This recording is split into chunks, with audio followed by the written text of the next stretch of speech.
bis sholati lisab'in. Salat tidak wajib dikerjakan anak kecil hingga mereka balik. Namun mereka diperintahkan mengerjakan pada umur 7 tahun dan dipukul ya jika enggak mengerjakannya pada umur 10 tahun. Hal ini berdasarkan hadis, perintahkan anak-anak kalian mengerjakan sholat. Hadisnya sudah disebutkan. Jadi ini syarat wajib. Syarat wajib sholat. Jadi kalau bedanya syarat sama rukun, kalau syarat itu ada di luar sifat sholatnya.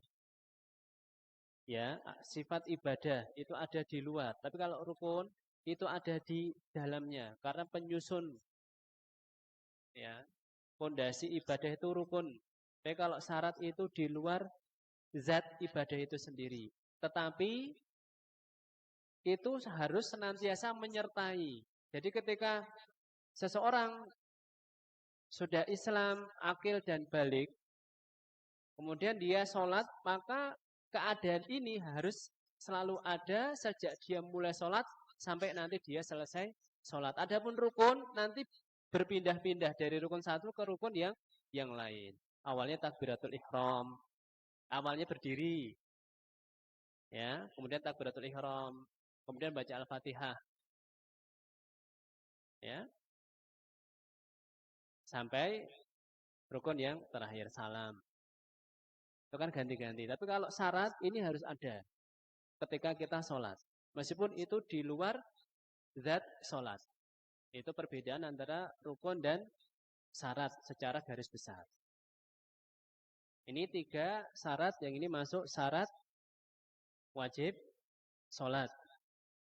Ya. Ini kesannya mudah, tapi realitanya ketika kita nggak murojaah, ini kadang kita lupa. Ketika ditanya syarat sah sholat apa? Syarat sholat apa? Kadang kita lupa. Ya.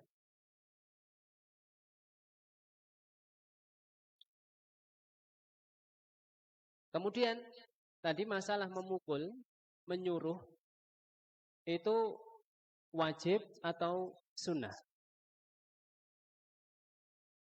Bagi anak yang belum balik, yang masih umur 7 tahun, ya, kita perintahkan sholat. Kemudian yang 10 tahun kalau nggak mau sholat kita pukul, itu kita merintahkannya hukumnya wajib atau sunnah. Wallahu alam, yang rajih adalah wajib. Jadi bagi yang sudah punya anak, ya, kemudian sudah 7 tahun, kok nggak mau memerintahkan sholat, orang tuanya dosa. Kalau sudah 10 tahun, ya, harus tetap diperintahkan. Ya, sampai dia mau. Tapi mukulnya mukul mendidik ya. Jangan diantil ya. Emosi ya. Kayak pentung. Enggak. Mukulnya yang mendidik.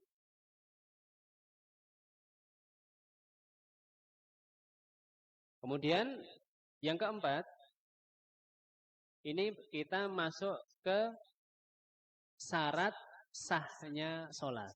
Yang 1, 2, 3 itu syarat wajib sholat. Ya, ini kalau dalam madzhab Syafi'i dipisahkan. Tapi di buku ini nggak dipisah, ini saya pisahkan sendiri.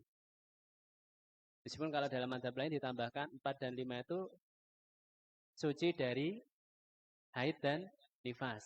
Itu kalau mau ditambahi ke 4, yang syarat wajib sholat. Kalau mau ditambahi di catatan itu. Tapi kalau mau menunjukkan ini, nanti karena ada, sudah masuk bab toharoh. Ya. Kemudian ini syarat sahnya sholat. Yang pertama, at-toharatu minal hadatsaini.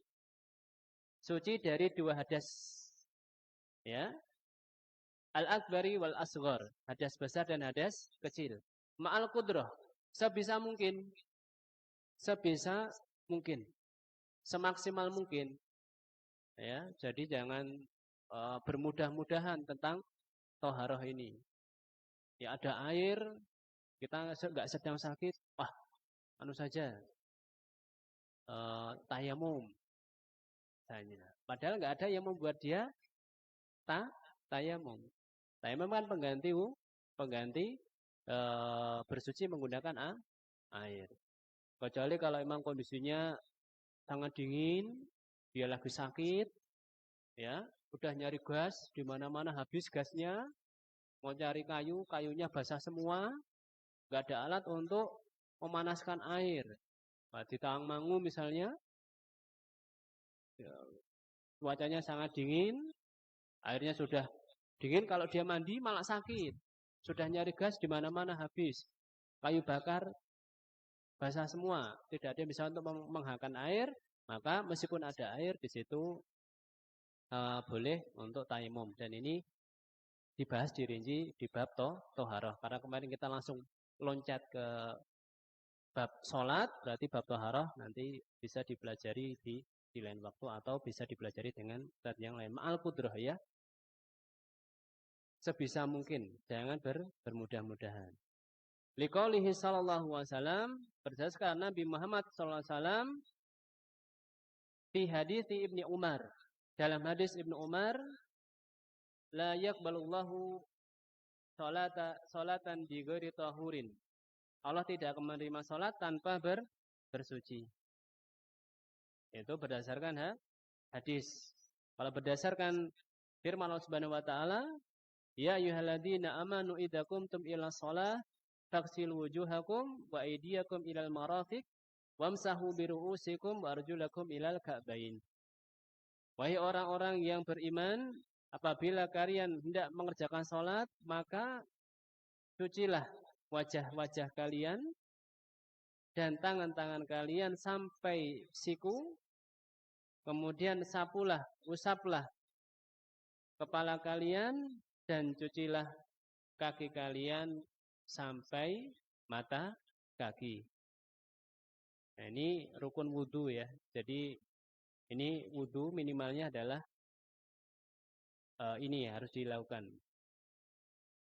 Ini dalil dari Al-Quran. Itu yang keempat, bersuci. Jadi ketika ditanya syarat sahnya sholat apa? Berwudu. Itu salah apa betul? Hah? Salah apa betul? Ketika ada ujian, misalnya ujian. Ya, sebutkan satu syarat sahnya sholat. Kita jawab berwudu. Itu betul apa salah? Betul apa salah? Hah? Jawabannya salah. Kenapa? Ya toh, lah kalau malamnya mohon maaf habis berhubungan sama istrinya, terus wudu, langsung sholat subuh, sah enggak sholatnya? Enggak, ini mohon maaf yang bujang-bujang mungkin belum tahu ya. Ya enggak sah. Kenapa? Syarat saja toharo.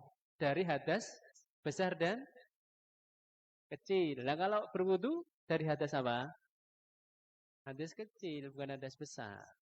Nah, ya, gitu ya. Toharoh, bukan wudu. Wudu itu bagian dari toharoh. Adapun toharoh itu kalau kita bahas bukunya ada jilid sendiri kan. Ada namanya Kitabut Toharoh. Kita bersuci. Nah, ya ini tadi mohon maaf ya, kita murojaah sedikit. Kemudian yang kelima, dukhulul waqti li sholatil muaqqatah.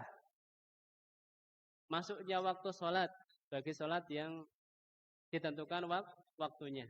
Ini sudah kita bahas di pertemuan yang lalu, jadi nanti tidak kita bahas panjang lebar tentang waktu sholat. Ya. Dan insya Allah bagi yang menginginkan apa ini namanya? Ini bisa dicetak atau nanti bisa di-share di grup. Sudah saya buatkan juga. Berdasarkan firman Allah Subhanahu wa taala, "Inna sholata kanat 'alal mu'minina kitaban mauqutan." Sesungguhnya salat diwajibkan yang telah ditentukan waktu-waktunya bagi orang-orang yang beriman. Waktu-waktu salat sudah ditentukan. Ya.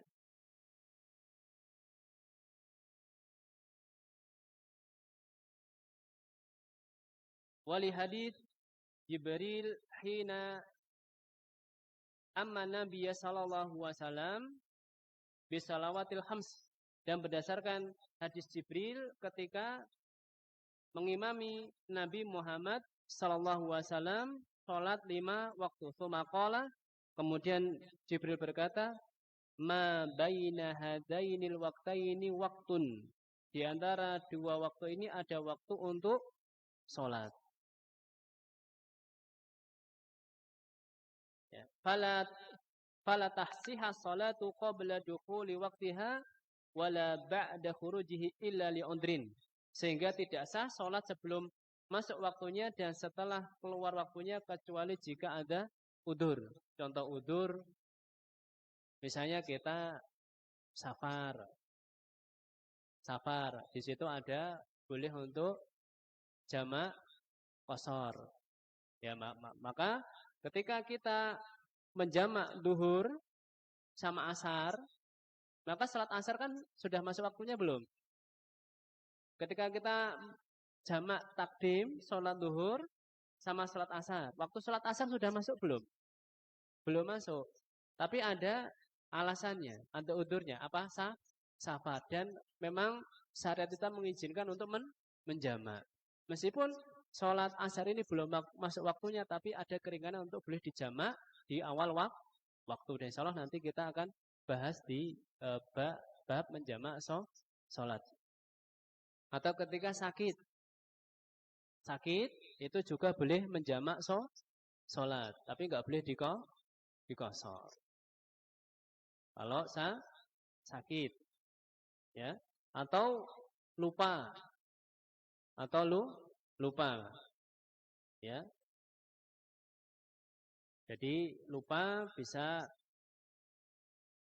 disebabkan oleh beberapa hal. Ketika dia ingat, dia harus segera sholat. Begitu juga nanti ada yang pingsan, maka ketika dia sadar, dia wajib mengqadha sholat.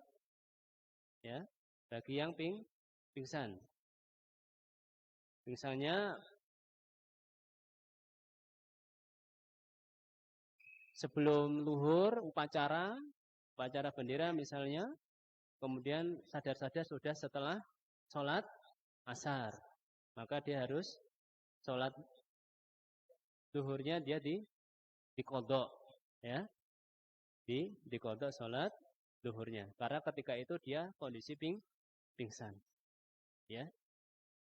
Dan itu diantara beberapa udzur, ya, beberapa udzur yang membolehkan seseorang untuk terkadang sholat di luar waktunya. Tapi kalau nggak ada udzur, ini nggak boleh. Nanti ada pembahasan tersendiri. Kemudian yang keenam,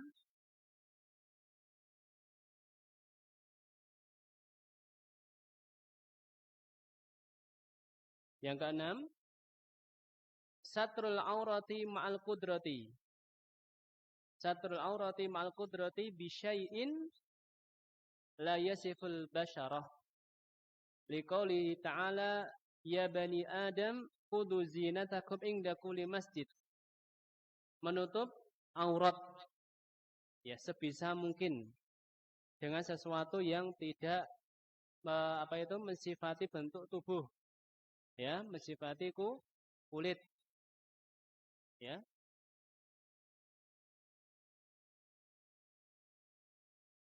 Berdasarkan firman Allah Subhanahu wa taala, wahai anak cucu Adam, pakailah pakaian kalian yang bagus tiap kali memasuki masjid. Jadi khudhu zinatakum, maksud kata zinatakum adalah pakaian-pakaian kalian. Inda kulli masjidin, maksud masjidin adalah ketika setiap sholat. Wa qaluhu sallallahu wasallam la yaqbalullahu sholata haidin illa bi khimarin. Allah Subhanahu wa taala tidak menerima seseorang yang haid, maksudnya ya sudah balik, wanita yang sudah balik, kecuali menggunakan khimar. Menggunakan khimar. Khimar itu adalah, kalau terjemahnya bahasa Indonesia, mukena, ya. Jadi baju yang panjang yang menutupi seluruh tubuhnya. Ya, baju selubung ya. Ya, yang dipakai ahwat itu kan selubung ya, terusan ya, enggak pedotan. Selubung. Ya. Itu khimar. Ya, itu khimar.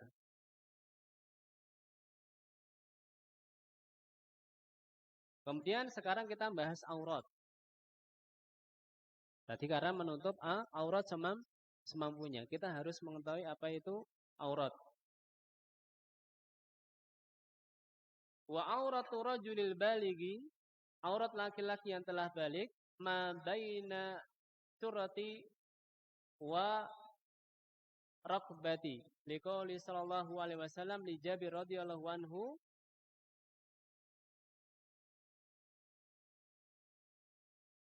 aurat laki-laki yang telah balik adalah antara pusar dan lutut.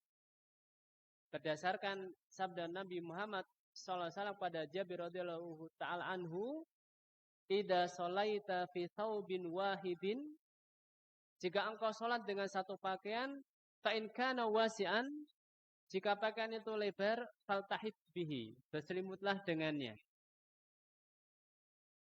Wa in kanat dayiqan fattazir bihi, jika sempit maka jadikanlah sarung. Jadi kalau lebar kainnya itu masa berselimut itu ini sampai ditutupi.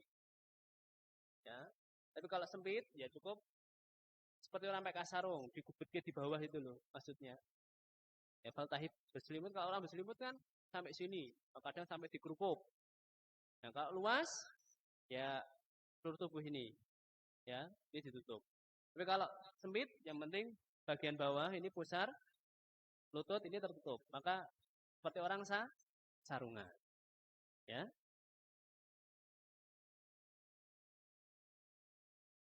Wal aula wal afdal, dan yang paling utama dan afdal, an yaj'ala ala atikihi syai'an minas thiyab, adalah menutupi pundaknya dengan kain. Ini ditutupi.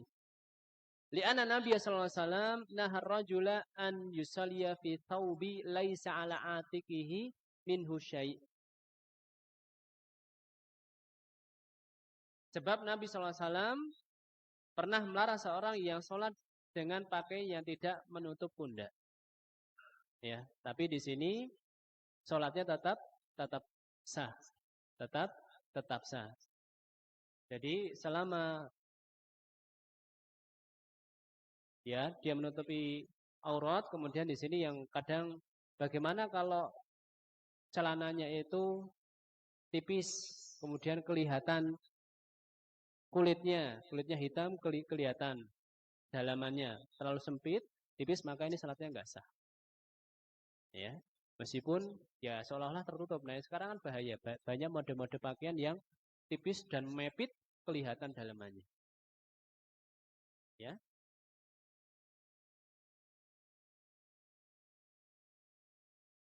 Meskipun yang afdol adalah seseorang ketika berpakaian itu sholat, ya berpakaian paling bagus, ya, pakaian yang tebal menutupi aurat,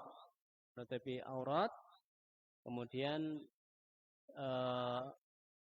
tidak hanya sekedar menutupi, tapi tidak membentuk lekuk tubuh, ya. Kemudian syarat, ya, pakaian yang digunakan itu yang pertama tidak boleh membentuk, memperlihatkan bentuk tubuh dan kulit tubuh, itu yang pertama. Kalau sampai itu nanti dalamannya tubuh itu terlihat, maka ini tidak sah, juga terlalu mepit sampai kelihatan. Itu. Kemudian yang kedua adalah suci, ya. Suci. Jadi dipakainya tidak ada najis. Ya, tidak ada najis.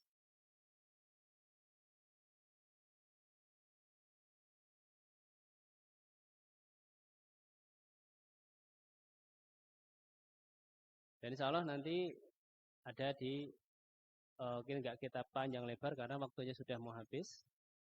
Kemudian juga pakaiannya bukan dari yang dilarang. Contohnya adalah secara zat, laki-laki pakai sutra, ini tidak sah karena memang ada larangan. Kemudian juga secara sifatnya, misalnya sholat pakai bergambar apa itu, tengkorak misalnya, atau makhluk bernyawa, atau yang di sana isbal misalnya, laki-laki isbal di bawah mata kaki, itu kalau ini sholatnya sah tapi berdosa. Ya, insya Allah nanti ini dibahas di bab pakaian lebih lengkapnya. Kemudian yang terakhir, ini karena waktu sudah mau habis, nanti yang 7, 8, 9 kita bahas di pertemuan yang selanjutnya dan bahas rukun-rukun sholat. Wal mar'atu kulluha auratun. Adapun wanita, semua tubuhnya adalah aurat. Illa wajaha wa kafaiha. Kecuali wajahnya dan kedua telapak tangannya. Ini untuk sholat. Jadi aurat itu ada dua. Auratu fi sholat sama aurat fi nador. Jadi kalau aurat fi nador, yaitu wajah, itu tidak boleh. Bagian ulama itu menganggap wajah juga aurat. Mereka ini dikhilafkan oleh para ulama. Begitu juga telapak tangan. Adapun ini adalah aurat fi sholat. Aurat fi sholat. Ya. Jadi kalau seseorang wanita itu di rumah di hadapan Allah Subhanahu wa taala, maka yang boleh terlihat hanya wajah dan kedua telapak tangannya. Adapun ketika nanti sholat Id misalnya, atau sholat yang itu harus wanita juga disyariatkan untuk mendatanginya, ketika itu di depannya kok lalu lalang laki-laki, maka disyariatkan juga untuk menutup wajahnya. Karena seluruh wajahnya adalah aurat. Bahkan sebagian ulama menyebutkan bahasanya suara wanita itu juga aurat.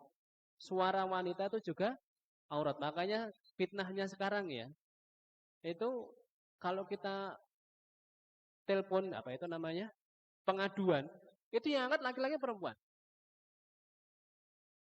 Perempuan. Dan jangan dikira itu nerimanya itu gak ada seleksi suara, ada.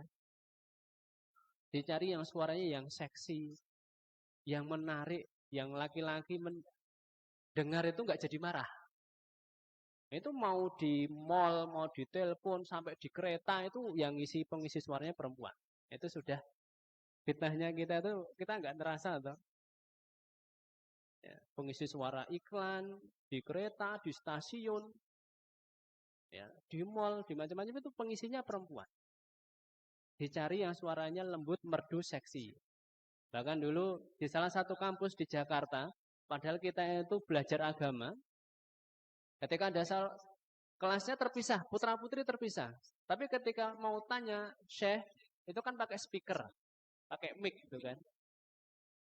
Waktu itu ada wanita yang bertanya, suaranya itu ya Masya Allah lah ya. Wah itu yang tulap, yang mahasiswa laki-laki itu langsung gaduh. Padahal baru mendengar suaranya, belum lihat wajahnya. Kalau halam bisa saja wajahnya ya dalam tanda petik ya. Tapi dilihat suaranya, oh ini cantik ini. Menarik ini. Sudah terfitnah laki-laki itu. Dari suaranya saja. Ya, Masya Allah. Ya. Nah ini. Wal mar'atu kulluha aurah ila wajaha wa kaifa, ini adalah ketika sholat. Illa idza sholat amamal ajanib, kecuali apabila dia sholat di depan laki-laki asing. Ai ghairi maharim, bukan mahramnya, fa inaha tughatti kulla syai', maka dia menutup seluruh tubuhnya. Jadi ukuran himar jilbab yang betul ya mukena itu. Ya, jilbab yang syar'i itu ya mukena. Mungkin bagi ibu-ibu yang bertanya jilbabnya syar'i itu ya gimana? Ya mukena itu. Panjang, tebal gitu kan, enggak membentuk tubuh. Ya. Itu bukan pakai bantolun, celana metet ya. Ngecap semua kayak gitu. Itu sebagian ulama menyatakan perempuan yang meskipun yang kelihatan wajah sama telapak tangannya, tetapi dia pakai bantolun, bantal itu celana yang ngepres itu, sholatnya tidak sah bagi wanita. Ya, tidak sah. Karena ya tidak memenuhi zinah untuk sholat. Ya, perhiasan pakaian yang bagus untuk sholat tidak terpenuhi, menutup aurat. Bagian ulama menganggap itu tidak sah. Minimalnya ya pakai mukena seperti itu yang digunakan. Liqaulihi sallallahu alaihi wasallam berdasarkan sabda Nabi Muhammad SAW, al-mar'atu aurah, wanita itu aurat.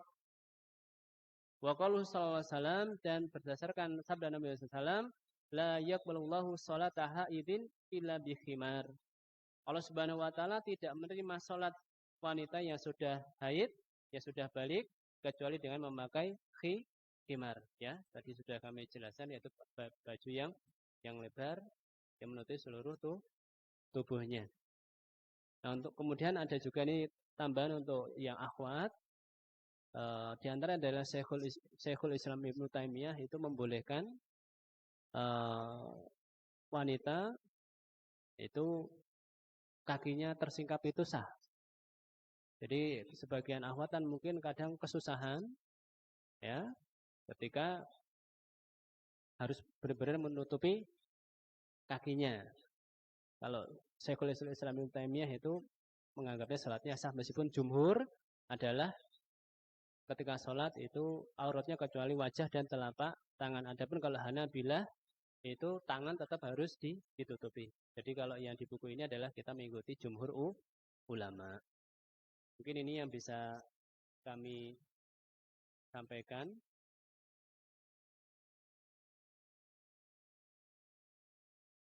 Bab ini bukan pertanyaan, ini hanya peringatan. Bahasanya